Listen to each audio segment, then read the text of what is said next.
Daniel capítulo 7 ha sido considerado el corazón del libro de Daniel. La razón es simple. Aquí está la esencia de todo el libro. Porque si el tema principal es el gran conflicto, aquí vas a encontrar el conflicto entre el poder de Dios y el poder del enemigo. Gracias por estar allí reunido junto a la familia y con tu Biblia en mano. Solo quiero decirte algo con todo mi corazón. El tema que tú vas a escuchar hoy probablemente puede herir un poco tu sensibilidad. Sin embargo, quiero decirte que no tiene nada que ver contigo. Vamos a ver qué dice la Biblia y qué dice la historia. No voy a exponer mi creencia, no voy a exponer lo que yo pienso, voy a exponer lo que la Biblia dice. Nos dejó con una pregunta. ¿Ustedes se acuerdan? Vamos a Daniel capítulo 7. Vamos a leer el versículo 15. Miren lo que dice Daniel.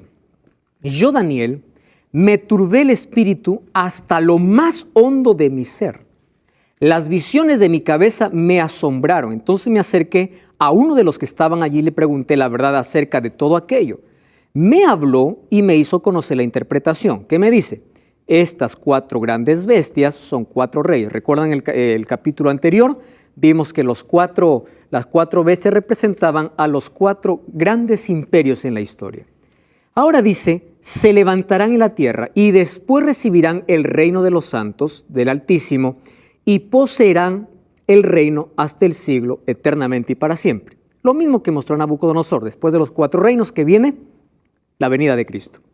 Yo tuve el deseo de saber acerca de la 4ª bestia. Era tan diferente, era tan espantosa. Y allí describe una vez más a la 4ª bestia. Vamos a regresar al versículo 8. Mientras yo contemplaba los cuernos, un cuerno pequeño salió entre ellos y fueron arrancados 3 cuernos. Este cuerno tenía ojo de hombre y una boca que hablaba gran insolencia. Nosotros ya comprendimos cuáles son las 4 bestias. La pregunta que quedó en el aire es, ¿quién es este cuerno pequeño? Ese es el tema que hoy vamos a hablar. Entonces, ya oramos. Ahora entonces vamos a hacer un breve repaso. Dios mostró la sucesión de los imperios, Babilonia, Medo-Persia, Grecia y Roma. Estos 4 imperios tuvieron un periodo de duración. Babilonia 66 años, Medo-Persia 208 años, Grecia 163 años y Roma es el imperio que más duró en la historia, con 644 años. Por eso es un imperio fuerte, poderoso, grande. Esto vimos en el capítulo anterior, que cuando los césares ocuparon el trono en Roma, o los reyes que ocuparon el trono en Roma, tuvieron un nombre. ¿Cómo se llamaban? Césares. ¿Recuerdan la pregunta que le hicieron a Jesús? Cuando Jesús pidió una moneda y dice, ¿o a quién le pertenece esta moneda? Y todos dijeron a César. ¿A qué estaba refiriéndose? Al emperador romano. Y Dios o Jesús le dice, den a César lo que es de César y den a Dios lo que es de Dios. Muy bien, solo que los césares, ellos querían ser adorados porque se consideraban dioses. El emperador Domiciano, para intentar silenciar la voz de Juan, porque Juan era un cristiano y el cristianismo hablaba en contra de la idolatría y decía que Dios es el único verdadero, para que ya no más predicase, lo lanzó dentro de un caldero de aceite hirviendo. Y así como Dios protegió a Daniel, Dios protegió la vida de su profeta, de Juan. Ahora, fíjense lo que aconteció. Nadie tenía que poner en duda su autoridad, está hablando de la autoridad del emperador. Reyes dejaban sus coronas a sus pies, poderosos ejércitos marcharon a sus órdenes, millones se inclinaban en obediencia a sus órdenes. El nombre de Nerón hizo temblar al mundo. Caer en su descontento era perder propiedad, libertad, vida. Su rostro se llegó a tener miedo como una peste. Ahora entienden por qué es una bestia terrible. ¿Qué cosa más? Daniel 7:7 dice que la 4ª bestia era diferente a todos los animales, tenía 10 cuernos. Nosotros sabemos que esos 10 cuernos son 10 tribus que minaron y dividieron el imperio romano hasta que finalmente ocasionaron su caída en el año 476. Ahora, Daniel 7:8 dice que estaba mirando los cuernos, tenía 10 cuernos, y de pronto salió un cuerno diferente que tenía ojos y boca. La palabra ojos en la Biblia significa inteligencia, significa sagacidad o significa ser astuto. Cuando en Apocalipsis dice que se representa el Espíritu como alguien que está lleno de ojos, está hablando de la sabiduría plena de Dios. Pero este cuerno pequeño tiene ojos, es sagaz, es astuto. Lo curioso es que también habla. Entonces ahí viene la pregunta, ¿quién es este cuerno pequeño? Entonces vamos a descubrir a través de la Biblia lo siguiente. Primero vamos a describir al cuerno pequeño según los textos bíblicos. Número 1, el cuerno pequeño subió de entre los 10 cuernos. ¿Están de acuerdo conmigo? Estaban los 10 y de ahí subió uno. ¿De qué animal? Del cuarto. Correcto. Solo que cuando subió, arrancó ¿cuántos cuernos? 3. Número 2, tiene ojos de hombre, bocas que hablan blasfemias, hacía guerra contra los santos del Altísimo, dice el versículo 25, y los vencía. Y la tercera característica es que cambiará los tiempos y la ley. Eso es lo que dice acerca del cuerno pequeño. ¿Lo leemos? ¿Sí? 7:25. Miren lo que dice Daniel capítulo 7, versículo 25. Hablará palabras contra el Altísimo, a los santos del Altísimo quebrantará. Cuando estamos hablando de santos del Altísimo, estamos hablando del pueblo de Dios, y pensará en cambiar tiempos y la ley, y serán entregados en sus manos tiempo, tiempos y medio tiempo, hasta que se siente el juez. Correcto. Paremos ahí, entonces continuamos. Hay algunos que tienen la idea dispensacionalista. ¿Recuerdan ustedes de la escuela preterista que apareció en la época de la Reforma? Ellos dijeron, este cuerno pequeño se trata de un rey seleucida llamado Antíoco IV. Pero yo les voy a decir que eso no es verdad según la Biblia. ¿Por qué? Porque Antíoco existió en el reino griego. Y el cuerno pequeño, ¿de dónde sale? De la cuarta bestia. No sale de Grecia. ¿De dónde sale? De Roma. Entonces con eso derribamos la teoría de que existió otro o otro es el cuerno pequeño. Dice que tiene que salir ¿de dónde? De Roma. ¿Es claro o no? No hay manera de poder quitar esa evidencia. Ahora entonces, Daniel 7 tiene una relación estrecha con Apocalipsis 13. Si ustedes leen Apocalipsis 13 van a encontrar que estos dos poderes son iguales. Está hablando del mismo poder. Miren, Daniel 7 tiene ojos como de hombre. Apocalipsis dice que tiene número de hombre, que es el 666. Daniel dice que tiene boca que habla insolencia. Apocalipsis dice que tiene una boca que habla blasfemia. Daniel dice que se entregó para ser quemado. Apocalipsis dice que tuvo un golpe de muerte. Daniel dice que hacía guerra a los santos. Apocalipsis dice que pelea contra los santos. Habla palabras contra el Altísimo. Apocalipsis dice que blasfemia contra Dios. Cambia los tiempos y la ley. Apocalipsis dice que difama el santuario. Daniel 7 dice que persigue por 3 tiempos y medio. Apocalipsis dice que persigue por 42 meses. Ahora nosotros vamos a encontrar de qué, o vamos a investigar de quién está hablando. Porque si es mencionado en Apocalipsis, quiere decir que es un poder que no es un poder que actuó en el pasado, sino un poder que actúa y actuará ¿en qué momento? En el tiempo del fin. ¿Correcto? Muy bien, entonces vamos aquí. Primera característica. Para poder descubrir, yo no puedo decir así nada más, es tal, ¿verdad? El cuerno pequeño. Hay que ver las características, y las características no dicen quién es. Daniel 7:8 dice que fueron, cuando nació este cuerno, 3 fueron arrancados. ¿Recuerdan este texto? Está, muy bien. Vamos a ver quién fue arrancado cuando nació. Miren, ¿recuerdan las 10 tribus bárbaras cuando dominaron Roma? Hasta aquí nos hemos quedado. Ahora les explico algo. Odoacro era rey de los érulos. Odoacro fue quien venció a Rómulo Augusto, el último emperador de Roma. Cuando conquistó y le quitó el sillón, no duró mucho tiempo porque la disputa por el reino ahora estaba entre las 10 tribus bárbaras. Teodorico, que era el rey de los ostrogodos, logra vencer a Odoacro. Pero también dura un periodo pequeño, hasta que aparece el rey de los francos llamado Clodoveo. Apréndanse ese nombre. Clodoveo se convirtió al catolicismo gracias a su mujer llamada Cleotilde. Y es Clodoveo quien inicia una guerra. ¿Contra quiénes? Contra aquellos que se oponían a aquel que ocupó el trono de César. ¿Quién ocupó cuando desapareció el emperador? ¿Quién entró allí en Roma a gobernar o a ser cabeza de todas las iglesias? El Papa. Entonces, aquí comienzan las llamadas cruzadas. ¿Correcto?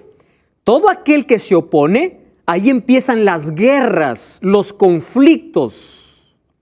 ¿Qué cosa sucede? Clodoveo incluso es considerado dentro de la Iglesia Católica como el nuevo Constantino. Así se le conoce. Constantino fue un emperador romano que se hizo cristiano. Eso vamos a ver un poco después. Ahora, fíjense qué cosa es lo que sucede. Aquí dije no voy a exponer mis ideas, voy a leer lo que dicen libros de historia y lo que dice la Biblia. Los cérulos, vándalos, ostrogodos, los cuales eran defensores del arrianismo, fueron combatidos y así fue confirmado el obispo de Roma como cabeza de todas las santas iglesias y cabeza de todos los santos sacerdotes de Dios. ¿Qué sucedía con estas tres tribus, cérulos, vándalos y ostrogodos?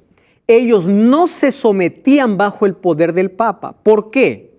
Porque ellos no creían, ellos tenían otras creencias, se llamaban arrianos porque ellos tenían a un hombre, a un sacerdote llamado Arrio. Estas eran tribus religiosas que no querían someterse, hasta que con la ayuda de Clodoveo, después vamos a ver que Justiniano también entra en la escena, empiezan a perseguir a esos que se oponían. Y no es casualidad que sean tres. Justiniano, el gobernador del Imperio Romano del Oriente, proclamó al Papa gobernador de todos los santos sacerdotes de Dios, cabeza de las iglesias, en el año 533 después de Cristo. Con plena autoridad, ojo con esta palabra, de perseguir a los herejes. Las fuerzas católicas aplastaron a los vándalos del norte de África en la batalla de Tricamaro en 534, persiguieron a los ostrogodos y los echaron de Roma ¿en qué año? En el año 538. Finalmente, la iglesia romana tomó el lugar del imperio y el Papa fue el sucesor de César. ¿Hay alguna novedad hasta aquí? No, eso lo hemos visto por historia. Solo que la historia confirma algo que ya decía la Biblia.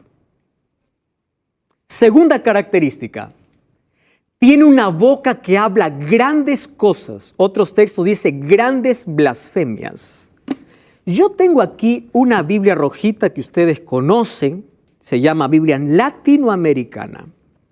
Yo voy a usar algunos textos de esta Biblia para que pueda hacer nuestra comprensión mucho mejor. ¿Correcto? Entonces, miren lo que dice ahora. ¿Hablaba grandes blasfemias o hablaba grandes cosas? Dice Daniel y Apocalipsis. Entonces, la primera característica de este cuerno pequeño es que cuando nace, tiene que derribar a 3 reyes. Entonces, ya vimos que se cumplió. La segunda característica es que habla grandes cosas. Muy bien, ¿qué cosa dice que habla? Blasfemias. Correcto. La pregunta es, ¿qué es una blasfemia? No vamos a inventar, vamos a decir que la Biblia, a ver lo que la Biblia nos dice. Mira lo que dice Marcos 2, 5 al 7. Al ver Jesús, dijo al paralítico, tus pecados te son perdonados, mas algunos pensaban en sus corazones, algunos escribas pensaban en sus corazones diciendo, ¿por qué habla este así? Blasfemia. ¿Quién puede perdonar pecados si no solo Dios? Ahora, eso está en la Biblia. Ahora solo les pregunto a ustedes, ¿a qué llama blasfemia la Biblia? a alguien que se atreve a perdonar pecados que no sea Dios. ¿Están de acuerdo? No lo digo yo, dice la Biblia. Ahora, fíjense lo que les voy a decir.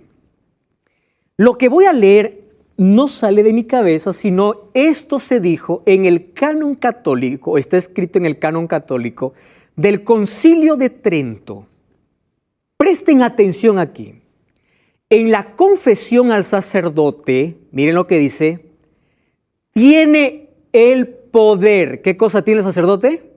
Poder de perdonar todos los crímenes cometidos después del bautismo.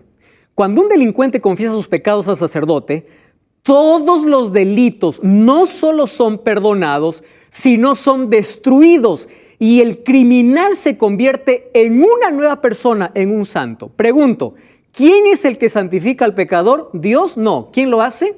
Un sacerdote. ¿Qué cosa dice la Biblia? Correcto. ¿Cómo se llama eso? Blasfemia. Esto no es lo que yo pienso, eso está en el canon católico. Número 2.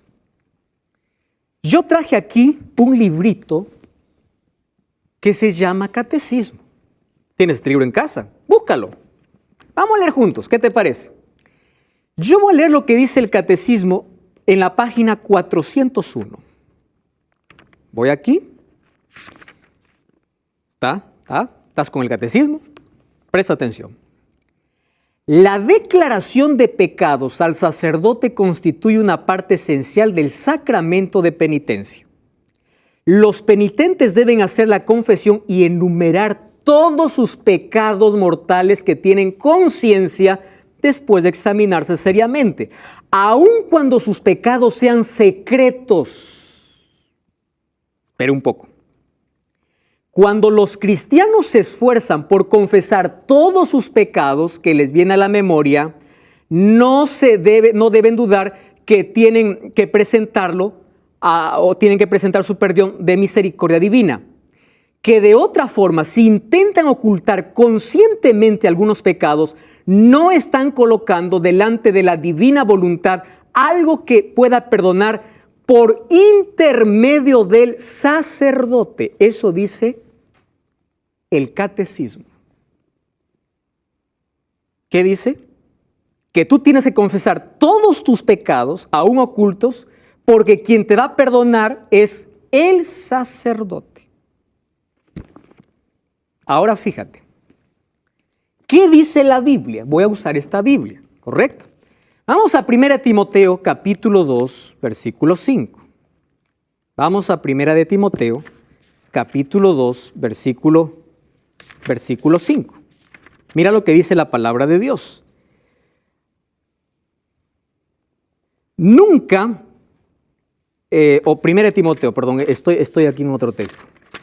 1 Timoteo, capítulo 2, versículo 5. Aquí lo encontré, 2:5. Dice así: Dios es el único y el único mediador entre Dios y los hombres. Su nombre es Jesús. ¿Quién es el único mediador? Jesús. Correcto. Si tú vas a 1 Juan 1:9, ¿qué dice 1 Juan 1:9? Hijitos míos, estas cosas escribo para que no pequéis. Y si alguien hubiese pecado, no dice anda al sacerdote, dice abogado tenemos ¿en quién? En Cristo. Bueno, vamos a seguir porque este tema es muy amplio. Entonces, tú tienes para elegir, ¿correcto? Aquí tienes dos opciones. Lee esto y lee también esto. Te lo digo con tanto amor. Número 2. ¿Qué más es blasfemia según la Biblia? Mira, Juan 10, 30 al 33 dice, yo y el Padre uno somos. Entonces los judíos volvieron a tomar piedras para apedrearle y Jesús le respondió, muchas buenas obras os he mostrado de mi Padre, ¿por cuál de ellas me apedrean? Le respondieron los judíos diciendo, por buena obra no te apedreamos, sino por blasfemia. Solo que aquí ellos se equivocaron. ¿Pero ellos de qué le estaban acusando a Jesús? De blasfemia. ¿Qué cosa es blasfemia? porque tú siendo hombre te haces pasar por Dios. ¿Jesús era Dios, sí o no? Sí era Dios. Pero ¿qué cosa es blasfemia en un concepto bíblico? Aquel que siendo hombre se hace pasar por Dios. Vamos a ver qué dice la historia. Eso dice la Biblia. Una vez más, esto dice la historia. El Papa León XIII dijo lo siguiente, eso está registrado en el libro de historia. Los papas tenemos sobre la tierra el lugar de Dios Todopoderoso. Miren lo que dice el Diccionario Eclesiástico Católico. Este es un artículo que tomamos de allí. En el artículo del Papa dice así: el Papa es de tan grande dignidad y exaltación que no es un mero hombre, ¿correcto? ¿Están entendiendo esto? Sino es como Dios, ¿y qué dice? Y sustituto de Dios. No me estoy inventando esto. Siguiente, el Papa es de tan grande autoridad y poder que puede, ojo, modificar. ¿Qué cosa intentaría hacer? Modificar, ¿verdad? Modificar, explicar e interpretar las leyes divinas, cualquiera que sea, es Dios. El vicario de Cristo no puede hacer nada contrario a la fe. Esta explicación está clarísima. Bonifacio VIII dijo así. Bonifacio fue un papa. Dijo así: declaramos, definimos y proclamamos que cada ser humano debe someterse al pontífice romano para que sea salvo. ¿Quién está diciendo esto? La historia. Yo solo le estoy mostrando lo que dice la Biblia y lo que dice la historia. Siguiente. Hay un escritor brasilero, es escritor político, interesante, llamado Rui Barbosa, muy famoso aquí. Él se contactó con una obra de un alemán. Ese alemán era un sacerdote católico, el cual firmaba con el nombre de Janus. Le voy a recordar que Rui Barbosa le llamó la atención la obra de Janus y le pidió autorización a Janus para poder traducir su obra al portugués. Y la obra que Janus escribió se llamó El Papa y el Concilio. Rui Barbosa escribió 2 volúmenes. Ahora, permítanme leer para ustedes algo que a mí me llamó profundamente la atención. Esto es el texto que él habla de la investigación o del libro que ya estaba traducido de un católico. Miren lo que dice aquí. Investido de supremacía tan vasta cuanto el universo moral, científico, social y político, quedó siendo el pontífice romano una segunda encarnación de Cristo. Cuando se dice que es infalible la divinización del Papa, no hay metáfora, dice. Aquí no es que dice una cosa y se debe interpretar otra cosa. No, dice, es un enunciado literal. El Papa es Jesucristo en la tierra. Y dice así, y relativamente al Cristo en cuanto a autoridad para con Dios y su Padre. Yo voy a leer un poco más. Hay un formulario que se llama Un acto de fe para los nuevos católicos convertidos al papismo, elaborado por los jesuitas en el año de 1674. Miren lo que dice aquí. Confesamos y creemos que el pontífice romano es el vicario de Jesucristo y que puede a su bondad absolver a los hombres del pecado, preservándolos del infierno, y puede enviarlos a la vida. ¿Y qué más dice? Confesamos que todas las nuevas instituciones creadas por el Papa, aquí dice, son divinas y santas. ¡Wow! Confesamos que el Santísimo Padre debe recibir las honras divinas. Siguiente. Confesamos que el pontífice romano tiene el poder de alterar las escrituras. Ojo lo que dice.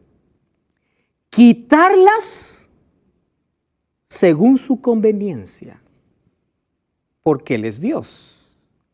¿Y saben qué cosa es lo que más me llama la atención? Miren lo que dice el artículo 21. Confesamos que la Escritura, la Biblia, es santa, pero es imperfecta.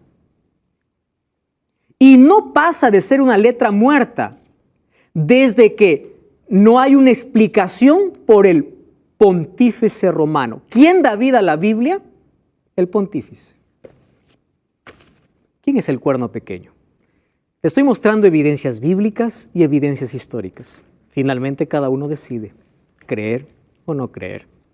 Estamos hablando acerca de algunas evidencias y decía que este cuerno pequeño hablaba blasfemias. Según la Biblia, blasfemias es aquel que dice que puede perdonar pecados siendo un ser humano, cuando solo Dios lo puede hacer. Y aquel que dice ser Dios cuando no lo es, también, ¿cómo se llama? Se llama blasfemia. Pero hay una tercera característica. ¿Cuál es la tercera característica? Esta es la más evidente e irrefutable. ¿Qué dice Daniel 7:25? Dice que no solamente hablará blasfemias, sino que también perseguirá a los santos. ¿Y qué cosa más hará? Tratará de cambiar los tiempos y la ley. Muy bien, vamos a analizar entonces esta tercera característica. Yo quiero advertirles algo primero. Ustedes saben que Daniel 7:25 habla de que este poder va a perseguir por tiempo, tiempos y la mitad de un tiempo. Apocalipsis 13:5 dice que va a perseguir ¿saben por cuánto tiempo? Por 42 meses. Y Apocalipsis 12:6 dice que la persecución será por 1260 días. Y uno puede decir, aquí no cuadra, total, aquí tiempo, mitad de un tiempo, 42 meses, 1260 días, total, ¿cuál es el tiempo? Ahora vamos a ver que todo cuadra perfectamente. Miren acá. Un tiempo en la Biblia, ¿a cuánto equivale? Un año. ¿Cuántos tiempos estuvo Nabucodonosor como bestia? 7 tiempos, 7 años, ¿verdad? Muy bien, cuando habla de un tiempo, ¿a cuánto equivale? Un año. Tiempos, 2 años. La mitad de un tiempo, medio año. ¿Correcto? Genial. Si sumamos tiempo, tiempos y mitad de un tiempo, ¿cuánto es? 3 tiempos y medio. ¿Que equivale a cuánto en la profecía? Ahora vamos a llegar al punto donde en la profecía un día equivale a un año, según Ezequiel 4:6 y según Números 14:34. Un día equivale a un año. Entonces, tiempo, tiempos y la mitad de un tiempo, que es igual a 3 años y medio. Y esto es igual a 42 meses. ¿Cómo? Mírenme, un año, ¿cuántos meses trae? 12. 2 años, 24. Medio año, 6. Sumen entonces, 24 más 12 más 6, 42. Entonces, 3 tiempos, 3 años y medio o 42 meses es el mismo periodo profético. ¿Correcto? Ahora, fíjense acá. Si un día equivale a un año, entonces, ¿cuántos días trae el calendario judío? Porque estamos hablando no de nuestro calendario, sino del calendario judío, 30 días. Ahora vamos a multiplicar. ¿Cuánto es 42 por 30? 1260. Si nosotros aplicamos aquí el término que un día equivale a un año, entonces, al hablar de 1260 días, estamos hablando de 1260 años. Es lo mismo que tiempo, tiempos y la mitad de un tiempo da 1260 años. ¿Qué ocurrió en el año 538? ¿Recuerdan? La última tribu enemiga fue destruida. ¿Y saben qué cosa pasó desde el año 538? El Papa hizo lo que quiso. Ahora, una vez más, esto dice la historia. Durante 1260 años, ¿hasta cuándo? Hasta que Napoleón Bonaparte envió a su general Berthier y prisionaron al Papa mientras estaba celebrando su aniversario en una capilla. Y lo pusieron preso. Aquí se termina el periodo de persecución para los cristianos. En el año de 1798, cuando el Papa es prisionero. Ahora, esto vamos a dejar que la historia nos explique, porque la historia es una aliada de la Biblia, de la profecía. Entonces vamos a dejar que la historia nos explique. Nadie puede negar que hubieron 12 siglos de tinieblas y persecuciones. Miren lo que sucedió. Cruzadas. ¿Recuerdan ustedes de el santo oficio de la Santa Inquisición? Todos hemos estudiado eso por historia. Están colmados de pasajes oscuros, cárceles, registros teñidos de sangre, torturas extremas. ¿Quién hizo todo esto? Fue el Papa. Él fue quien persiguió. Ahora fíjense acá, este texto. La historia de la Iglesia Católica es la de persecución. Donde quiera que la Iglesia haya llegado a ser suficientemente fuerte, ha empleado su poder para suprimir a los que se atreven a disentir de ella. Persecuciones terribles fueron llevadas a cabo contra los albigenses, los valdenses, los hugonotes. ¿Recuerdan ustedes que recientemente el Papa pidió perdón a los valdenses? Esperen un momento acá. Y dice así: uno de los hechos de más infamia fue la matanza de San Bartolomé. 30,000 protestantes franceses murieron. En España, solo el Oriente calcula que como víctimas de la Inquisición fueron 31,912 quemados vivos. Y 291,450, así llamados penitentes, fueron obligados a someterse. 1,000,000 perecieron en la masacre de los albigenses. ¿Qué más nos dice la historia? Aquí está John Brough, cuando está siendo despellejado antes de ser atado a una estaca.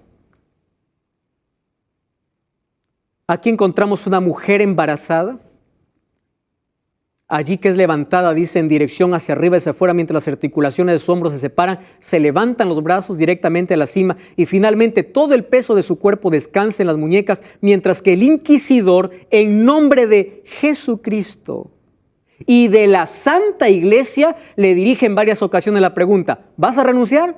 ¿Vas a renunciar? ¿Cómo se llama esto? ¿Acaso no se llama imposición? Si no me obedeces, yo te mato. ¿Qué sucedió en esos 1260 años?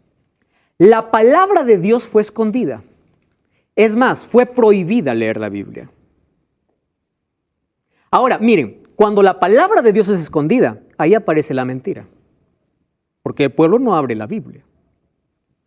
En el año 617 aparecieron las invocaciones a los santos. Fue establecida por primera vez en las liturgias públicas bajo el Papa Bonifacio V. ¿Lo dice la Biblia? No, Bonifacio. Fiesta de la exaltación de la cruz fue instituida por el emperador Heraclio y después establecida en el occidente por Honorio I, quien fue el obispo de Roma. Canonización de los santos. Todo el que muere, vamos a hacerlo santo. Fue creada en el 884 y decretado en 1160. Se celebra la veneración de imágenes. Cada persona fue canonizada, se hizo una imagen de talla para adorar. El santo se convirtió en intercesor. Pidamos a San Pedro, a San Juan, a San Pablo, ¿verdad? Se convirtió en un intercesor, es decir, en un mediador. Ya no es Jesús, es un sacerdote o un santo. ¿Cuál es la idea del diablo? Quitar a Jesús como nuestro Salvador. Esa es la única idea. En 1215, la confesión auricular de los pecados dijo así: confiesen sus pecados a un hombre en lugar de confesar a Dios. Pastor, ¿acaso la Biblia no dice confesaos los unos a los otros? Voy a hacer un ejemplo contigo, Nicolás. Yo te ofendo, entonces yo te pido perdón. Tú me vas a perdonar porque eres de buen corazón y eres cristiano. Pero si yo miento o hice un pecado secreto, ¿yo debo confesarte a ti o a Dios? A Dios. Pero si yo te ofendo a ti, yo sí debo pedirte perdón a ti. ¿Entiendes que el perdón va en dos direcciones? Las ofensas al prójimo se arreglan confesando los unos a los otros. Pero mi ofensa a Dios no es que yo voy a confesar a un hombre. Ahora, eso en 1215 se instituyó. En 1515, ¿saben hasta dónde llegaron? Hasta la venta de indulgencias. Era la venta de perdón. Se vendió la salvación. Y en 1229 se prohibió la lectura de la Biblia. ¿Cuándo terminó eso? En febrero de 1798. Cuando Berthier toma prisionero al Papa Pío VI. Ahora, ¿qué cosa dice? Está contra el pueblo de Dios porque los persigue, pero ¿qué más dice? No solo contra el pueblo de Dios, sino contra la ley de Dios. Cuarta característica, cambiará los tiempos y la ley. Aquí está la razón de por qué tanto odio la ley de Dios. No es un asunto de gracia y fe, porque la salvación siempre será por fe y gracia. El asunto es que alguien intentó cambiar la ley de Dios. Fíjense aquí. Miren, yo voy a abrir una vez más el catecismo. ¿Está bien? Catecismo, página 539. ¿Pueden ver todos ustedes aquí? ¿Lo ven, verdad? Dice así, Éxodo 20, 2 al 17. Aquí están los 10 mandamientos. Aquí dice cómo se repite en Deuteronomio capítulo 5, versículo 6. Si ustedes son minuciosos, el segundo mandamiento sigue diciendo lo mismo, solo que ellos pusieron solo puntos suspensivos. ¿Correcto? Ahora, mire lo que dice la última parte, fórmula del catecismo. El primer mandamiento, eliminado. Segundo mandamiento, reemplazado. ¿Por qué lo quitaron? Porque habla de adoración. El cuarto mandamiento, cambiado.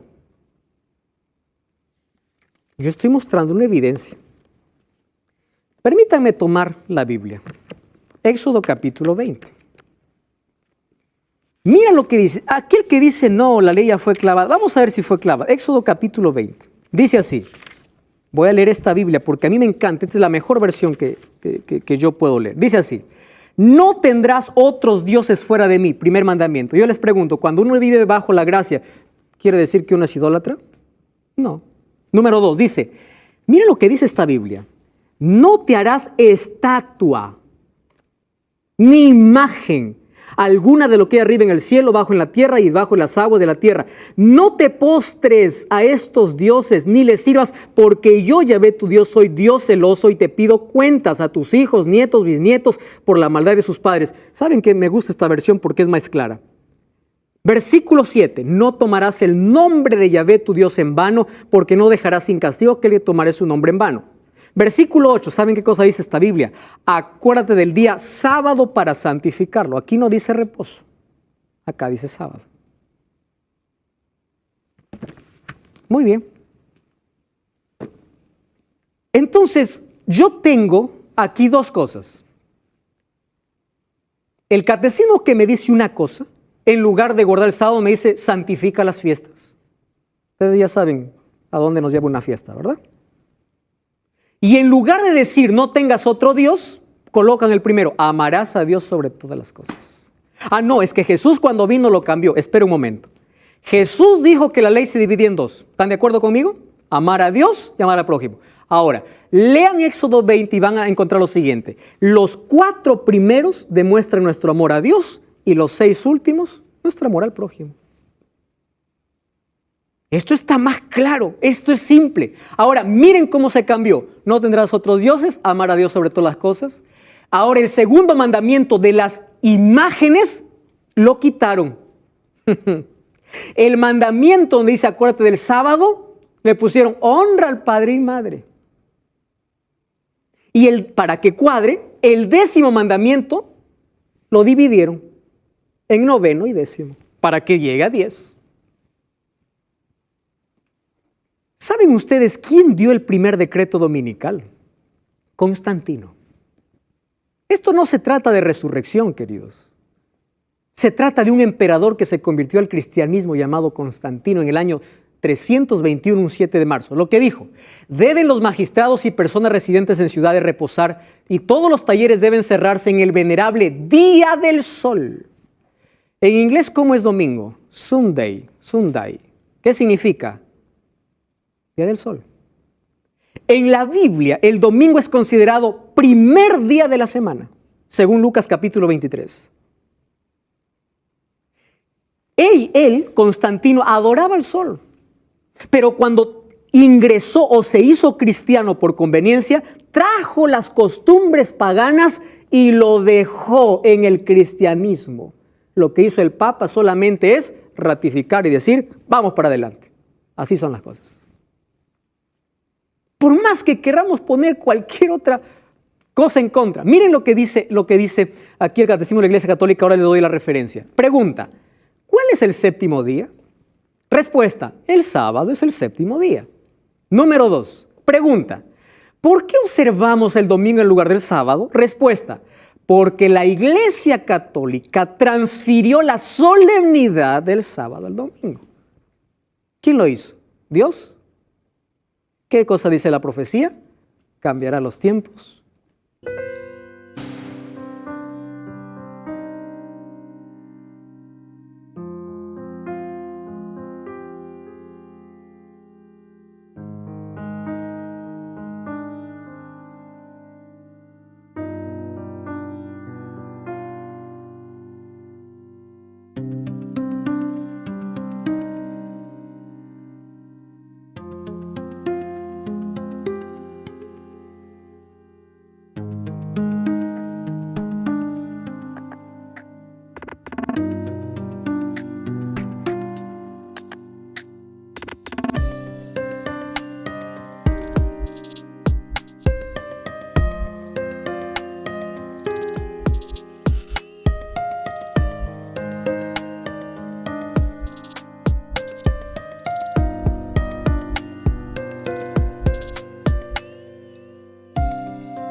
Y la ley. Aquí está la referencia. Miren lo que dijo este cardenal James Gibson. Dijo así, usted puede leer la Biblia de Génesis a Apocalipsis y no encontrará ni una línea autorizando la santificación del domingo. 108 versículos de la Biblia hablan del sábado. 8 hablan del domingo como primer día de semana. La Escritura refuerza la observancia del sábado. La Iglesia Católica, por más de 1000 años antes de la existencia de un protestante, por virtud de su divina misión, cambió el día de reposo del sábado al domingo. Ellos reconocen. Y ustedes quieren saber cuál es la mayor evidencia. Yo les voy a enseñar un libro, lo tengo acá.